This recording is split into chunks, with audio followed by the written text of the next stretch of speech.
Welcome to Appreciate Good Thoughts, Selections from The Pathway of Life by Leo Tolstoy, Vegetarian, Volume 2, Part 2 of 2, on Words of Wisdom.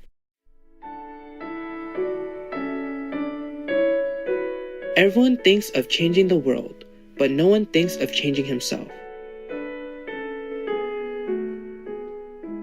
This insightful saying by Leo Tolstoy is a valuable reminder for all of us to reflect inward. The renowned 19th century Russian author suggested that we ask ourselves what God really wants us to do. As Leo Tolstoy said, "In the name of God, stop a moment, cease your work, look around you." A novel by Tolstoy is not a work of art, but a piece of life, stated Matthew Arnold, a 19th century British poet and critic. In addition to his renowned epic novels, Leo Tolstoy wrote essays and letters that conveyed the spiritual truths he came to realize during the course of his life. Along with adopting and promoting the vegetarian diet, he became deeply interested in spirituality and living by the ethical teachings of Christ. The concepts he conveyed through his writings about peace and the fulfillment of God's will greatly influenced 20th century leaders like Mahatma Gandhi and Dr. Martin Luther King Jr. Supreme Master Ching Hai spoke about the uplifting nature of Leo Tolstoy's work during a group meditation session with our association members in July 1997 in Los Angeles, USA. Because Tolstoy was a practitioner, That's why when you read his story, almost a story about spirituality, about God, and very happy, very positive. It's very good to read him, to read his book. You try. If you haven't, you try. You can read more, Such thing is very good for you. Let us continue with excerpts from Thought, from Volume 2 of The Pathway of Life, where Leo Tolstoy expounds on the importance of appreciating good thoughts and that reasoning and thinking are gifts from God which we should use. Thought. The opportunity of communing in thought with the living and the dead is one of the choicest blessings of man. Christ said, "When thou pray, pray in secret." Matthew 6, 5-6. Only then will God hear you, God who is within you, and in order that he may hear you, you must only dispel all that conceals him from you. Despondence is that state of the soul in which a man fails to see any purpose either in his own life or in the life of the whole world. There is only one way to be rid of this condition, to summon from within yourself the best thoughts that you are conscious of, either your own thoughts or the thoughts of others, and this process may illuminate to you the meaning of your own life. The summoning of these thoughts may be effected by the repetition of those supreme truths that you know and that you can express to yourself, and this is prayer. Pray unceasingly. The most needful and the most difficult of prayers is to remember amid the activities of life your duties before God and His law.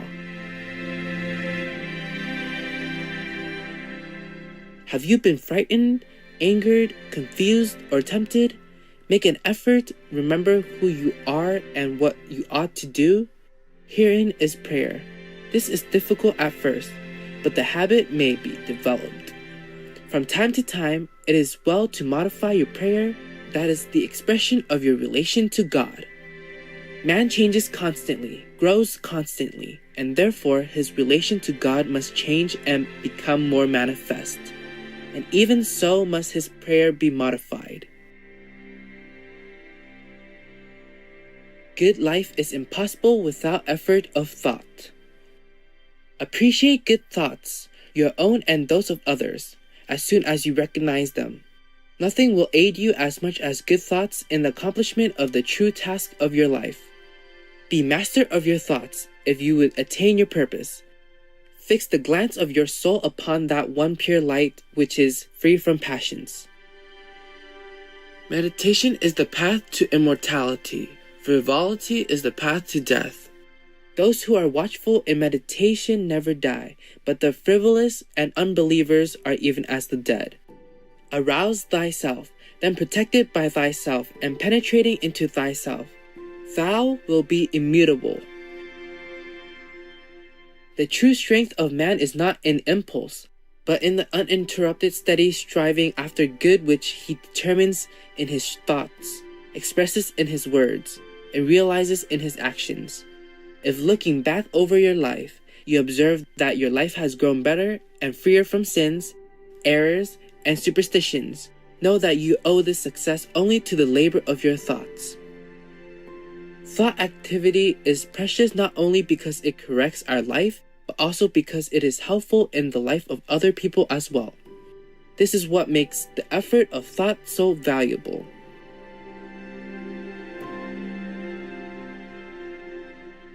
This is what the Chinese philosopher Confucius says about the significance of thought.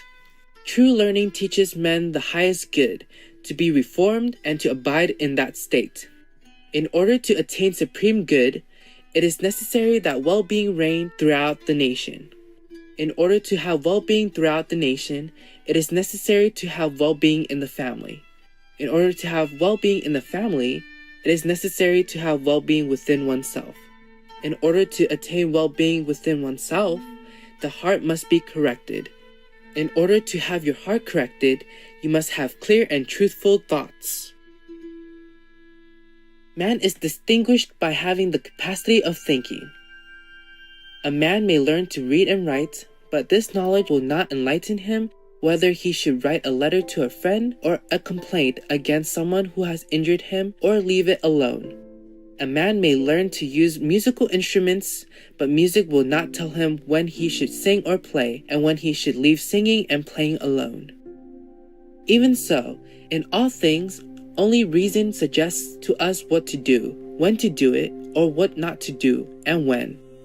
Having endowed us with reason, God put at our disposal that which is most needful. Giving us reason, it is as though He said, in order that you may avoid evil and lay hold on the blessings of life, I have implanted within you a divine particle of myself. I have given you reason.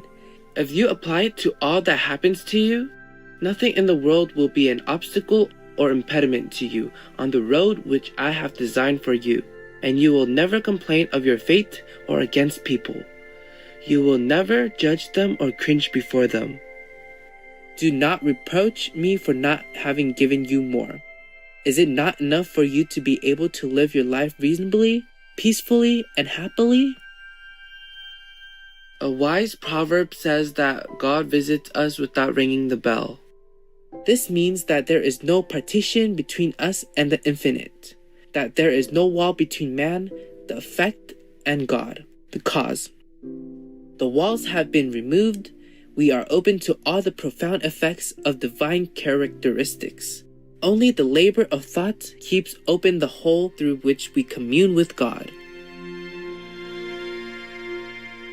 Man is created that he may think. Therein is his entire merit and worth. The duty of man is only in thinking right. The proper order of thinking is to commence with self, with the Creator, and one's purpose in life. But what do the people of the world think about instead? Not at all of these things, but merely of having a good time, of becoming rich, of glory, of gaining a throne, without thinking what it means to be a king and what it means to be a man.